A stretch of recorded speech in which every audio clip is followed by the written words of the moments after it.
Hello, listeners. Welcome to the Crouching Tiger, Hidden Dragon podcast. So today I have a special guest who is actually my neighbor.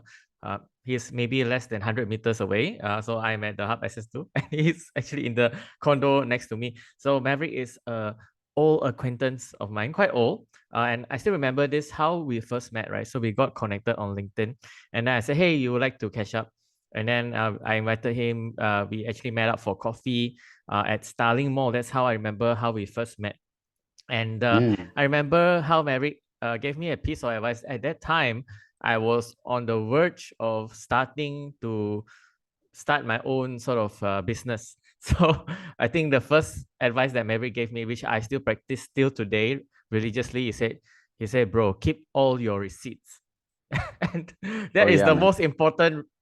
most important advice I've had on business. Nothing beats that at all. And since then I have an accountant, and every year my books are well prepared because of that one single piece of advice. So, so okay, enough of introduction. That's why today we have Maverick Foo, a sales and marketing strategist, here with us. So he helps companies, right, to with sales and marketing, and he actually has this thing that we'll talk about today called the Future Ready Scorecard. Um, that we'll talk today as well. And he is very renowned. So if you're in Malaysia and you talk about marketing, you'll probably hear his name come out. And yeah. And today we'll talk about a lot of things, but he's an expert. Last time we talked about, I attended his training on email marketing, LinkedIn as well, and many other things. So Maverick, welcome to the show. Hey, hi, welcome, and thanks for having me, neighbor. Thanks for coming on. So for all our guests, my first question would be, what is your favorite kung fu movie? I guess it will be a series. So, Yip Man, because I think in so many cases it's a historic figure. At the same time, you know how American actors sometimes they just have the stuntman do the kung fu and the fighting. But I always respected Donnie Yen for doing his own stunts, and I think in real life he probably can beat you up just like how he beat people up in the movies as well. So yeah, so I think Yip Man, the whole series is probably one that stands out for me. What is your favorite thing about Ip Man? I think the authenticness of it, and I know it really celebrates the Chinese tradition of, the Kung Fu tradition as well by having even the other actors in the movie, they try to basically get those that are, they are in the Kung Fu scene for a while. And I think that helps the industry in general. And I don't know, like in the next whether 10 to 50 years, will Kung Fu be like a lost art? So I think movies like this will help the newer generation pick up, not just Wing Chun or kickboxing, but or violence, but it's basically understanding the culture, lah. Yeah, the preserving the culture. I think that one is important. Thank you, Maverick. Yes, as you mentioned Wing Chun, right? After Ip Man the movie, then they start to pop up a lot of Wing Chun Wing Chun martial arts studios. People start to learn Wing Chun because of Ip Man. So it does help to actually bring up the culture, as you said. And Mm, fun fact, a lot of Malaysians come from Wing Chun itself.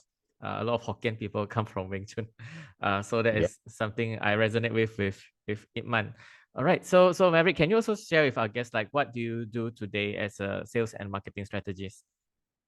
Oh, okay. So a lot of times as more like a consultant, I've been doing that for the last 21 years. So a lot of times when business owners or multinationals, when they have a problem with sales or marketing or in general revenue related stuff, then I would, they would basically ask me, and we usually have three ways of fixing it for them. One is either through consulting, training, or mentoring. So what's the difference between the three? So I think training is like teaching you how to fish, and then that's it. You already know how to fish, then just go off. Training ends. Mentoring is like you accompany the person go out and fish together, especially those who are just starting out. So it's like, let's say you don't I just train you how to fish, but you don't know how to fish yet. So maybe when I'm going out fishing, I say, hey Bob, why don't you come along? Then so it will almost like an on the job kind of training as well. And then consulting, the biggest difference with consulting is that if you tell me that you want a specific type of fish, I will analyze the whole sea and I'll tell you that, hey, you know what, if you go over to East Malaysia, this particular island over here, there's a higher chance for you to get the fish. So that's the difference between the three things that we do to help our clients solve sales, marketing, or business model related problems. Thank you, Maverick. So yeah, Maverick is part of the Authority Institute. You can see the logo at the back if you're watching this on video. Authority Institute has been around for many years already. And I also participated I remember in the pandemic, I participated in the webinar. I believe it was a webinar bootcamp. Yes. Yes. And it has impacted me a lot. Until today, I run webinars almost on a monthly basis. So it's a great way to generate leads also. Right. So yeah, today I want to ask actually a few questions on the marketing scorecard, right? So today, actually, I have been following Maverick for a while, but I also see a lot of the ads. So on Instagram, I cannot run away because being his neighbor as well, I get the future ready marketing scorecard ad, right? So Maverick, can you tell us a bit about that? Oh yeah, sure. So so a good metaphor for this is like, let's say for example, you go home and then you realize that as you turn on the tap in the kitchen and then no water is coming out.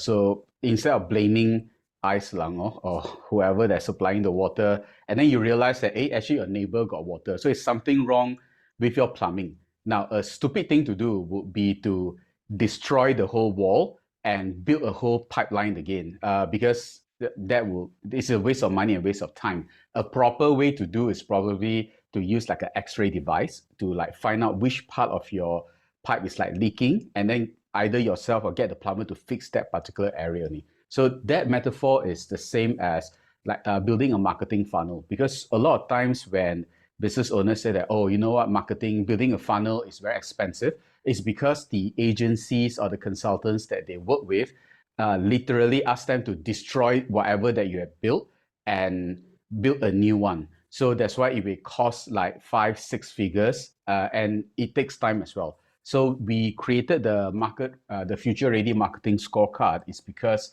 this is like the X-ray device. If let's say you can kind of detect which part of your funnel is kind of like leaking or not working really well, and then you can channel your resources to actually focus on just fixing that particular area. So I think that was a bit smarter and more effective as well. So currently, this tool is free. We have, maybe next year we'll start charging for it. But currently, you can finish the whole scorecard in under 4 minutes.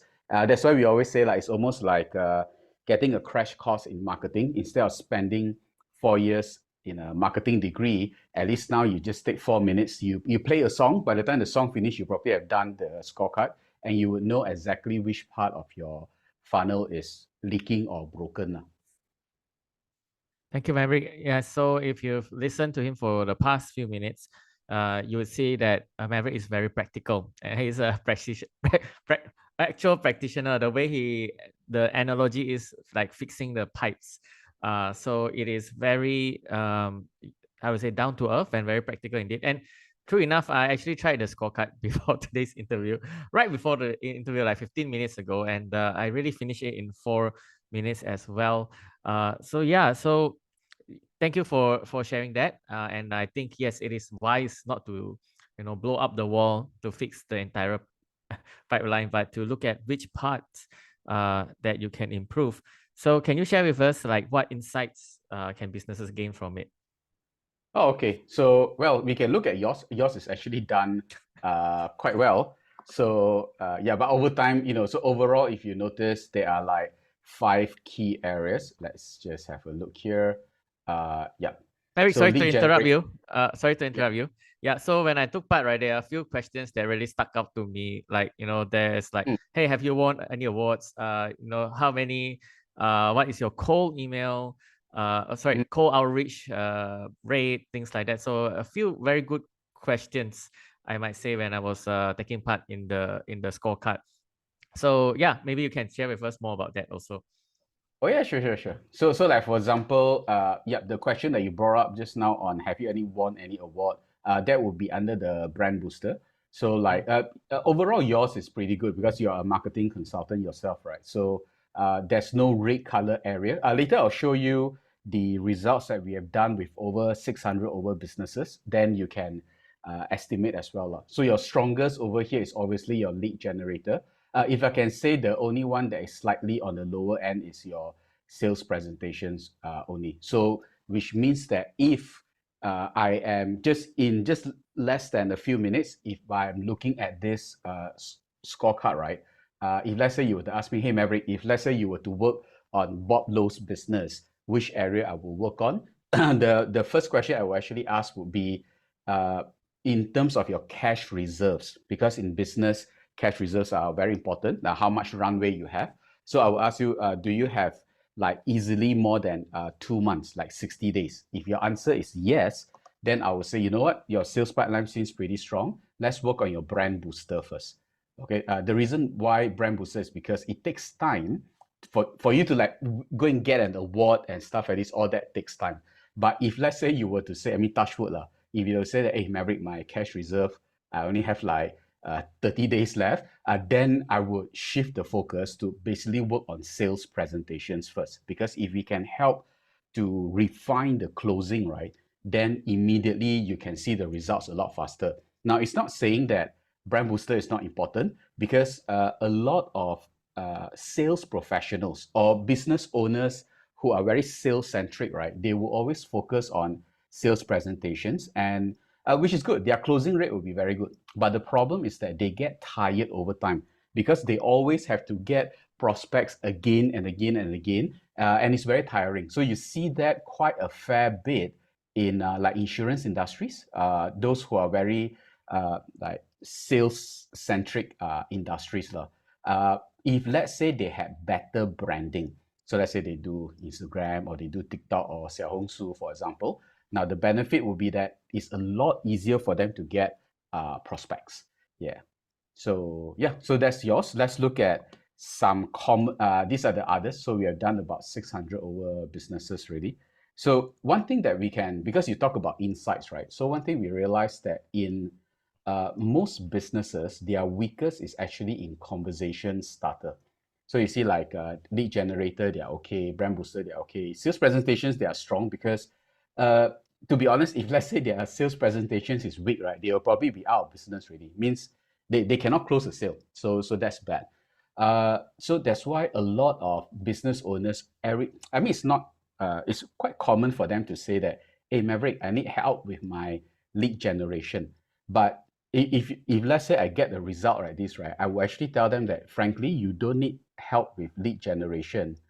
You actually need help on conversation starters, because once they generated the leads are not converting either through sales presentations, or they are not converting because they are not setting up meetings and stuff like this. So a lot of business owners think that if I just run ads, I can get the sale on the spot.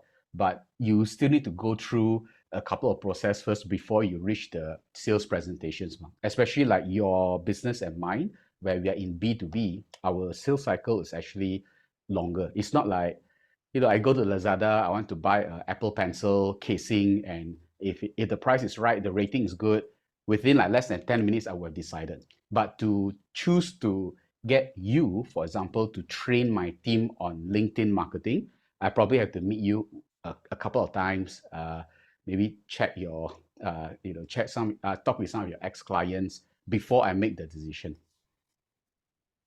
Yeah, thank you for sharing that. Back to that, I saw the weakest one is conversation starters, is it? And these 600, are they mostly in Malaysia? Quite around Southeast Asia, because most of our clients are around Southeast Asia. So bulk of it is still in Malaysia because we are based here lah. So if let's say, I think you have seen our Z marketing system before. So see, the process is always about let's have a look here. Okay, so the process is about getting a stranger all the way to become a customer, you see. So some businesses, what they do is that they actually spend quite a lot of time doing TikTok videos and stuff like this. So their brand improve. In the context of LinkedIn, because I think a lot of your audience are on LinkedIn, which means that they go and add a lot of people. They add a lot of people on LinkedIn. They got a lot of followers, which means that they have very good brand boosters. okay? And the outcome would be something like, oh, have you heard of Bob Lowe or not? Yeah, yeah, that's the guy who's always on LinkedIn, one, right? Yeah, so which means that your here is very strong. Then, but that is not the end, because unless you want to become a influencer with like millions and followers, then okay lah, you can just stop here. But as a business owner, you know that audience don't always equals to sales. You still need to convert them into customers or clients, right? So the next part would be to work on the lead generator. So lead generator would be, like for example, just now you mentioned the webinar that you did. When people register, you get their name, you get their email. That's a good lead generator already. Then after that, if you ask them a couple of questions, you will have sorted them out. Or is this a business owner? Or is this not the right fit? And then after that, the conversation starter will become, which I think you do some of the outreach quite well. It's like, hey Maverick, I noticed that you do a lot of offline events. If I can help you to fill up your offline events, would you like to know more? Okay, so the moment I say yes and I go on the meeting, right, technically the conversation starter is done, and then you then will just come in the sales presentations part lah. So if you notice, all this whole Z is basically like a funnel in a way, and the scorecard tells you the strength of these 5 areas over here. Oh, thank you, Maverick. So yeah, now I see how this relates to the scorecard itself. Mm. And yeah, and you are right. So because I think my personal experience is a lot of people like to talk about personal branding, and a lot of Yeah, people like to grow your audience on LinkedIn, post content. I'm like, yes, but you know where the sale comes now. You know I can really explain. Oh, that boosts your brand, but it doesn't go to lead generation, doesn't go all the way down. it's Yeah. personal brand. Okay, again, I think you and I, we are not saying personal branding is not important. It is, but unless you want to be a KOL or influencer, uh, you have to put food on the table lah. So audience won't put food on the table on unless you can't ask people, hey, since you like my post, can you buy me a plate of chicken rice or coffee? Okay, maybe can, but you still have to move them down the funnel, you see. So I think that's where a lot of people have the misconception like, oh, every day I just do posting, I can become rich, my business will grow. I wish it's that simple, to be honest. Awesome. Yeah, so like working with businesses across Asia, right? Mm. What do you see is the main thing that you work with? What is their biggest challenge so far? Okay, so okay, I can tell you in the last 12 months itself, because we do get this quite a lot, and because I do quite a fair bit of work with Vistage members, and I myself, I'm a part of Vistage as well. So I realized the few things that always come up is number one, customer attraction and customer retention, how to get more customers, number one. And number two, how can I keep the customers? Because competitors are coming in to steal their customers all the time, right? So, and of course, customer retention also mean how can I get my customers to buy again and again. So two issues, customer attraction, customer retention. The third one, which I don't really cover, but I hear that a lot, is employee retention. Okay, don't even talk about employee attraction first. That one is more about hiring, but how do they keep their employees? So these are the 3 areas that working with local businesses, right? Funding all that, I think the problems are always there, lah. But this one is quite prominent throughout. So even within my own group as well, if it's not a sales related issue, it's usually a people related issue. Once in a while, we get a business model issue, but it doesn't come as often as these other 3 lah. Yeah. Oh, interesting. So it's customer attraction, customer retention, and maybe sometimes a lot of times people also.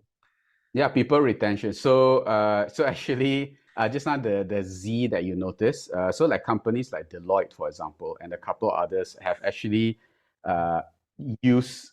They came to a workshop because they wanted to use the Z as an employer branding tool, which actually can as well. Just the end of the journey, you don't get a customer lah. You get a candidate and you get an employee.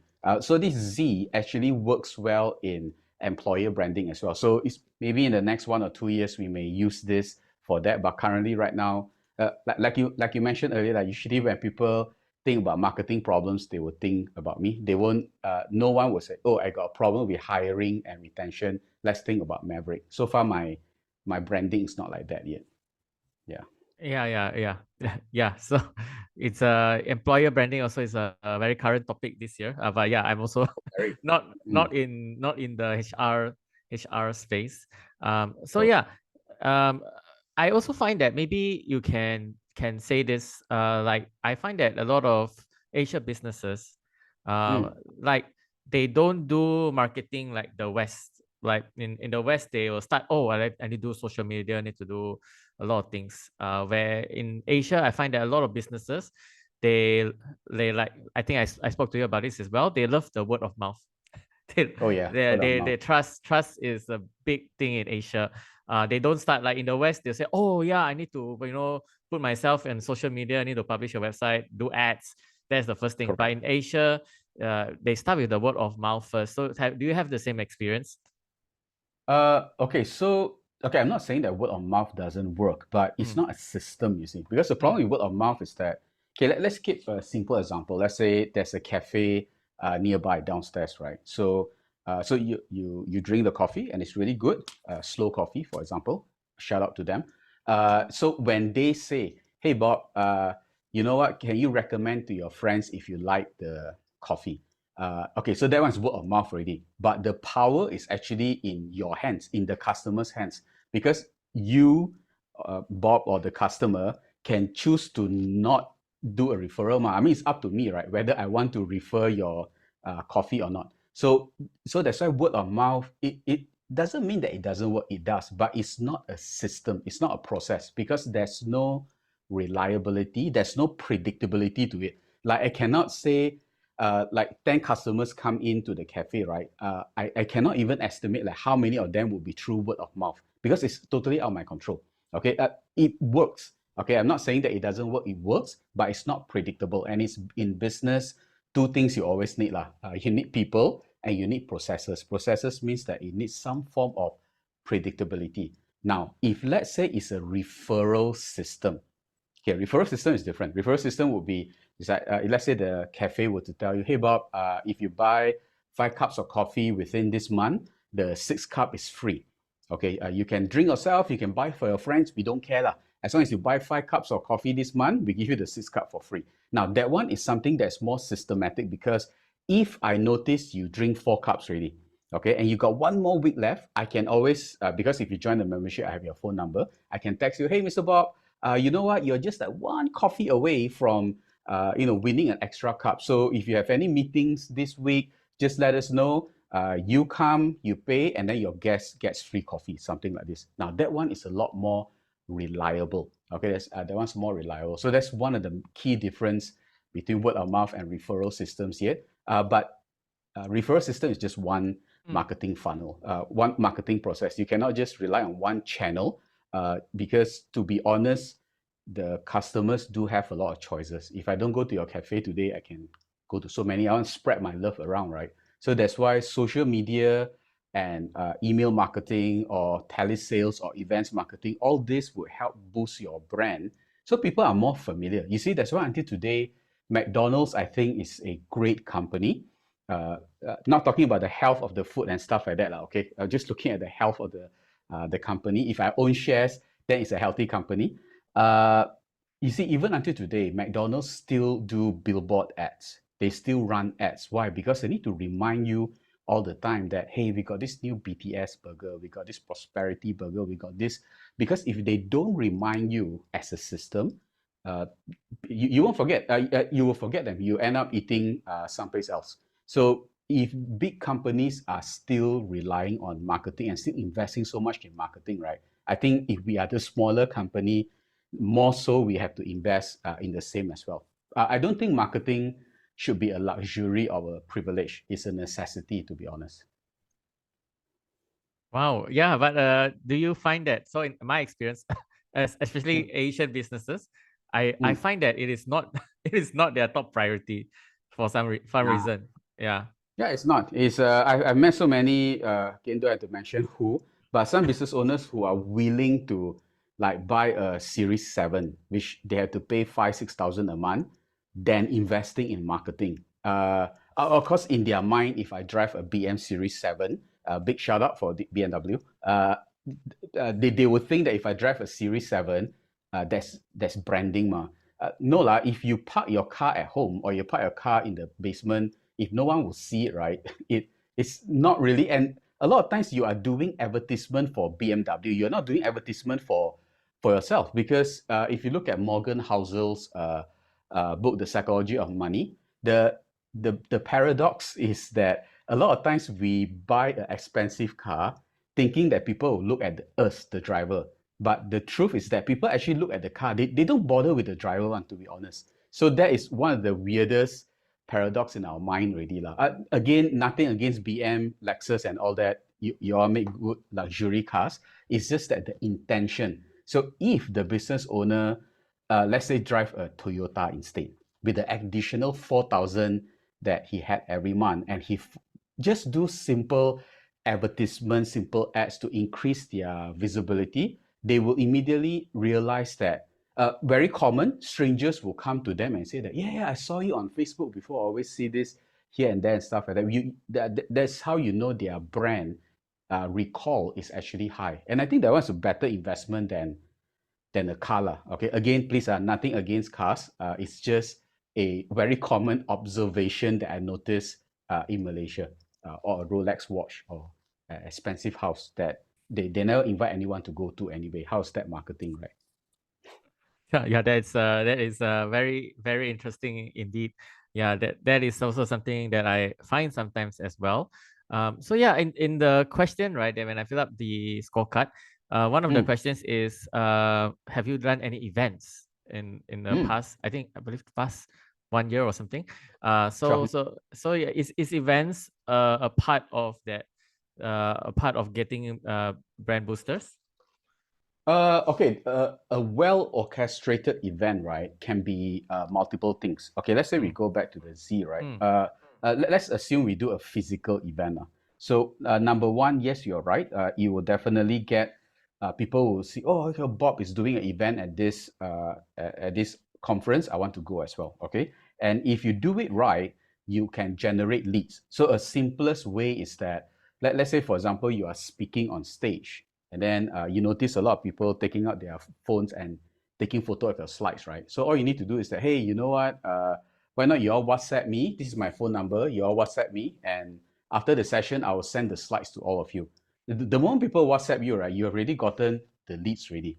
And then once the session is done, and then after that you WhatsApp them the PDF, for example, it's an opportunity for you to start a conversation.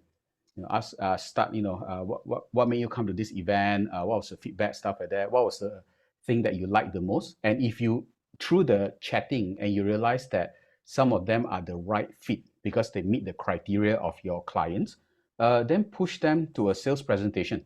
Hey, you know what? Why not we meet up for coffee and then see how my LinkedIn marketing services can help your B2B business, for example. So events does fulfill almost all of the bridging assets. So of course, some companies will say that, wow, Maverick doing event, very expensive, right? Actually, expensive, again, is very subjective. I always ask them, expensive compared to what?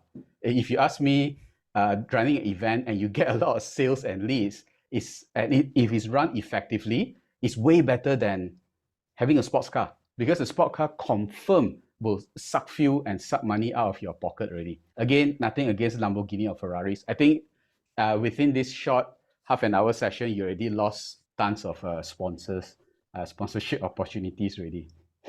Yeah, but that's the truth. So I think a lot of times, but you see, it reflects back to the psychology of humans. You see, like, we logically know that running events, doing events marketing is good for the business. That's the logical part. The emotional part is that, yeah, but if I drive Audi, and then people will look at me and stuff like that. So that's the emotional part. And like it or not, big brands understand this. People always buy, I think 95% is emotionally, only 5% is like logic. B2B, maybe the emotion a bit lesser lah. But if I like your face, if I like talking to Bob, I will, even though he's above the budget, of the company, I will try to justify with my management and stuff to get you in. Okay, again, that is also emotional as well, right? So I think big brands understand this principle very well. The setback is that as the business owner ourselves, we need to be mindful of this when we make a decision. Is it a logical decision or is it an emotional driven decision? Thank you, Maverick. Yes, that is very wise indeed. So events, it's not cheap. It's not cheap. It depends how you pull it off, but it's a good investment. So like I've been following Authority Institute for some time and even take part in some courses. I know that you, as a company, do many things, including the scorecard is an ad. You're part of this stage. You also do events from time to time, and I take part in some of these events as well. And I imagine there's also a lot of word of mouth going around for the brand as well. So like, which one is the one that works for you the most? Okay, if you really want to like pinpoint, right? I think email marketing is something that has worked like super well for me. Again, caveat because I work mostly in the B2B space. We work with corporates, for example. And email marketing is emails, like it or not, is one of the best channel. Because if let's say you are an employee, uh, first your office intranet may not even allow you to access Facebook or Gmail. Okay, it's very common. I mean, some companies don't even allow you to access LinkedIn. But your email, your office email, the inbox, you have to clear every day. If you don't reply to your email, sometimes your boss will, hey, Bob, I sent you the email 3 hours ago. How can I never reply on? So we are all expected to clear our inbox until I think it will still take some time for Malaysian companies to start using Slack and stuff like this. The email is still the default one. So if the title of the email is enticing enough, captivating enough, and as human beings, we are always looking for distraction. So all the email titles are boring, boring, boring, boring. And then suddenly one come out, one LinkedIn secret that millionaires use.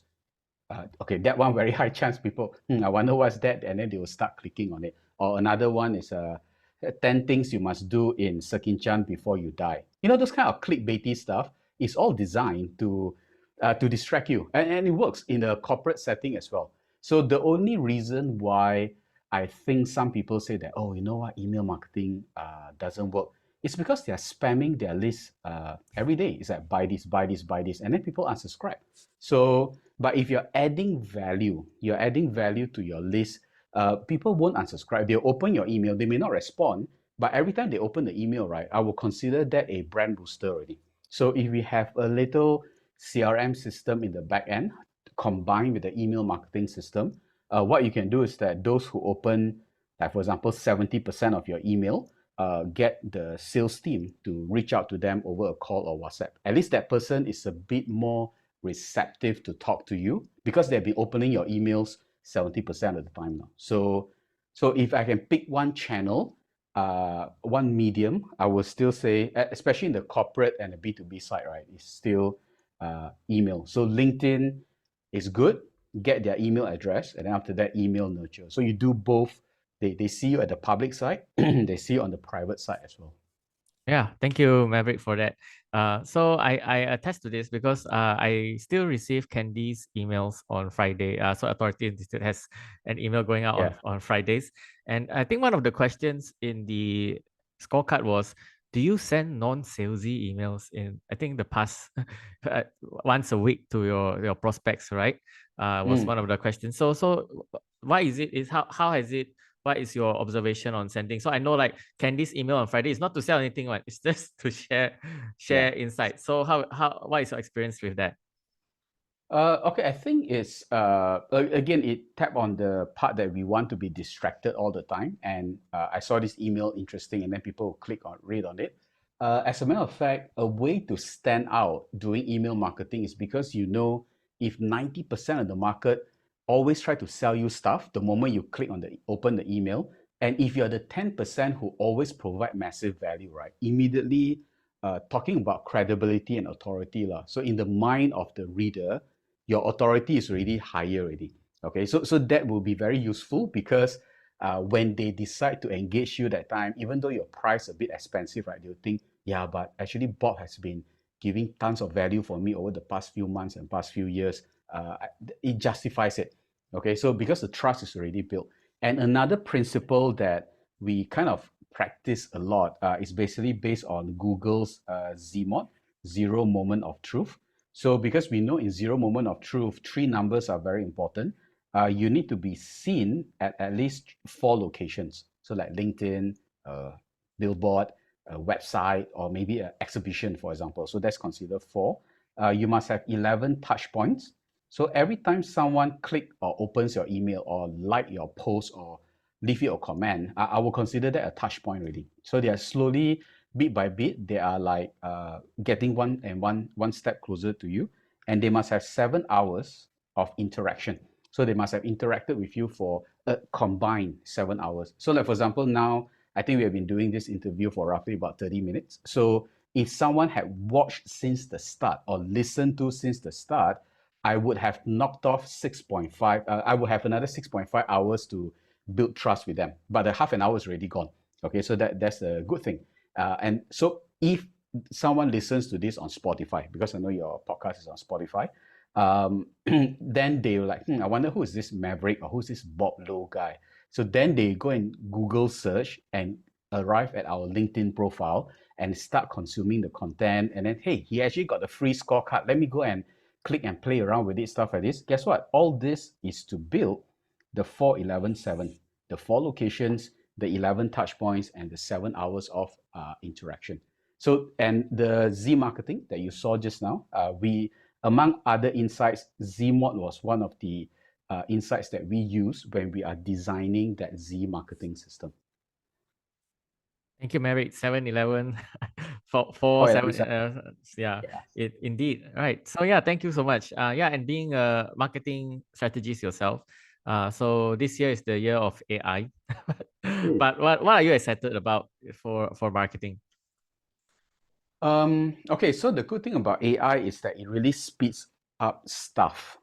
It speeds up a lot of things, but so a lot of people talk about the danger of AI. Will they become Skynet and take over the world, blah, blah, blah, stuff like that. I think that's not the case. Oh, by the way, big shout out, do watch The Creator, which is also roughly about AI as well.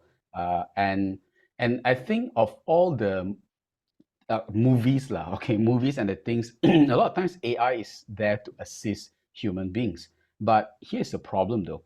So if let's say, so there are generally 2 curves that I realize. So someone who is like smart like you, for example, so you're a smart person, after using AI, so you're using AI to work together, okay? You're not offloading the work to AI.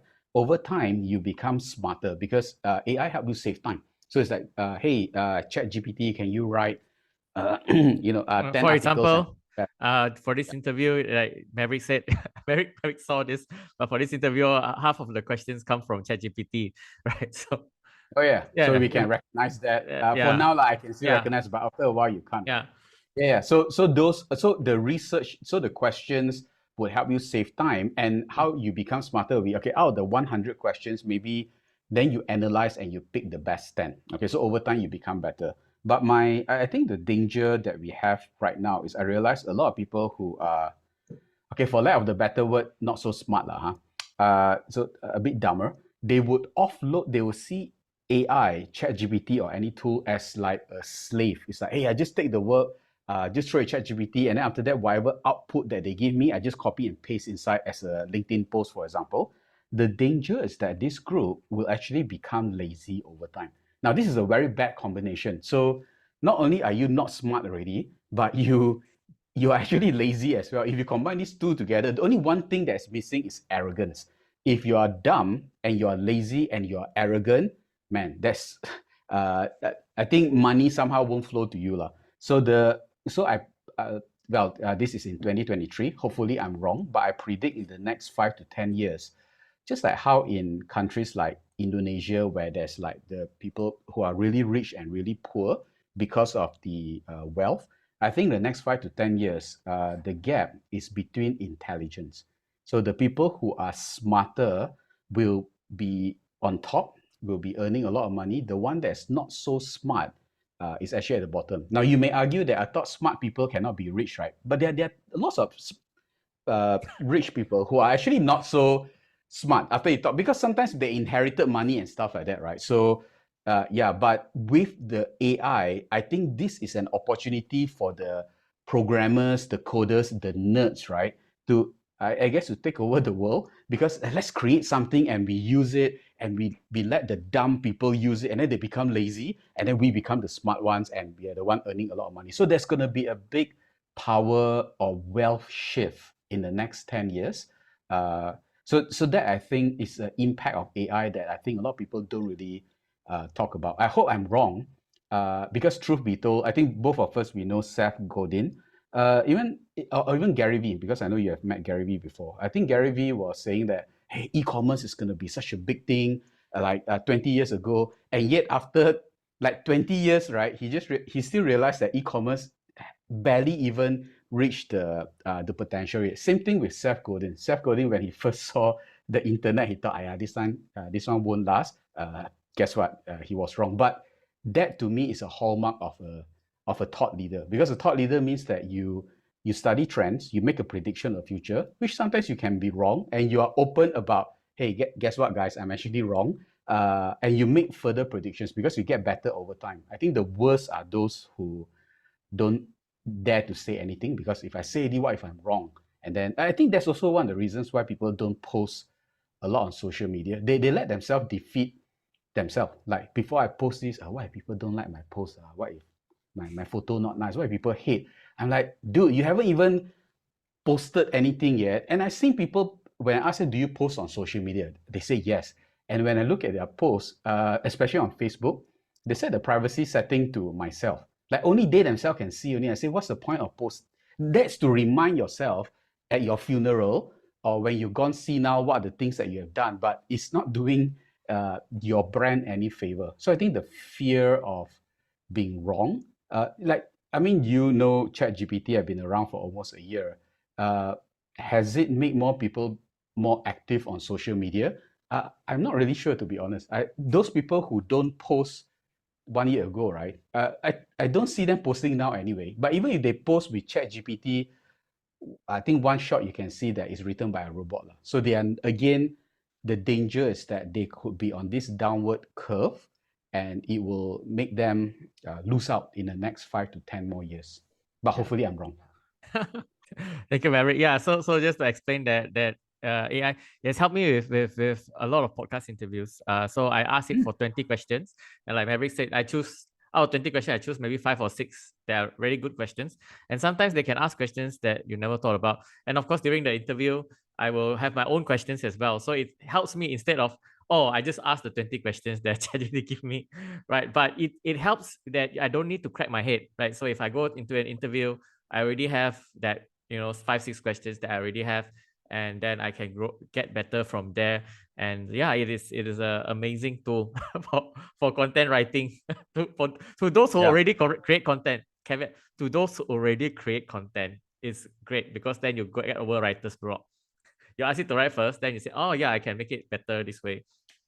so Yeah. so yeah, thank you I just for. thought that it's also funny, because now there are also tools on that can craft comments for you using AI. So I just thought it's weird that the post is done by AI and the comment is done by AI. So it's actually just two robots talking, and like, what's the fun in that anymore? I think sometimes the AI itself will question even us, like why even bother? Like, you get an AI to talk to an AI, and there's nothing from it. But I think we live in a very odd world right now. So yeah, looking forward to see how AI also impacts humanities in the next couple of years.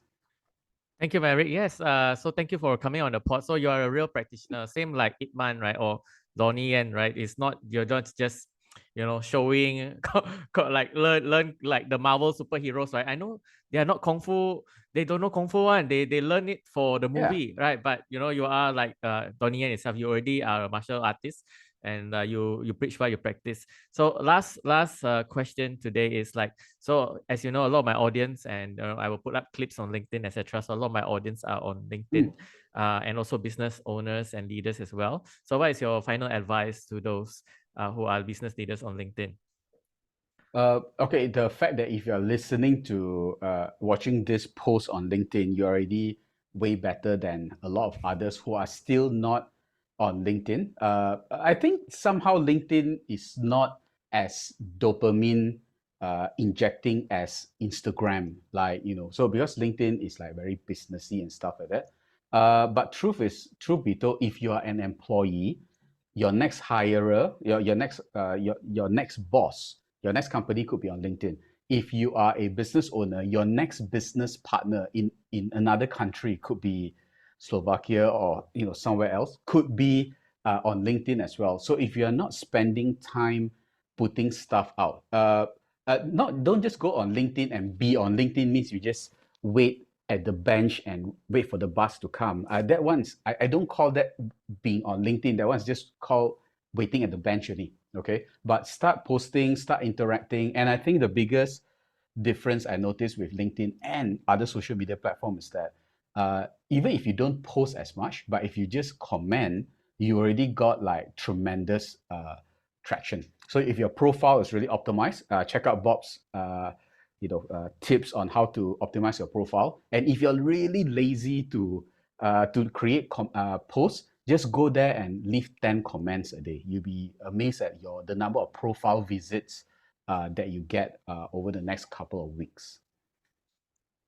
Thank you, Maverick. So I also like to leave a tip. So go to, if you're listening to this or watching this on LinkedIn, go to his Maverick's profile. One of my favorite tips to give is to turn on the bell notification icon.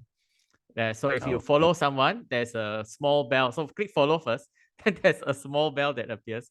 So I actually follow selected business leaders. Like, you can follow Tony Fernandez. His content is very different on LinkedIn. So go to Maverick's profile and then click on the bell icon, and then then you'll see the latest updates on his latest post as well. So yeah, thank you, Maverick, for being on the pod. Thank you for sharing all your wisdom here today. Okay, welcome, and thanks for having me. Thank you so much.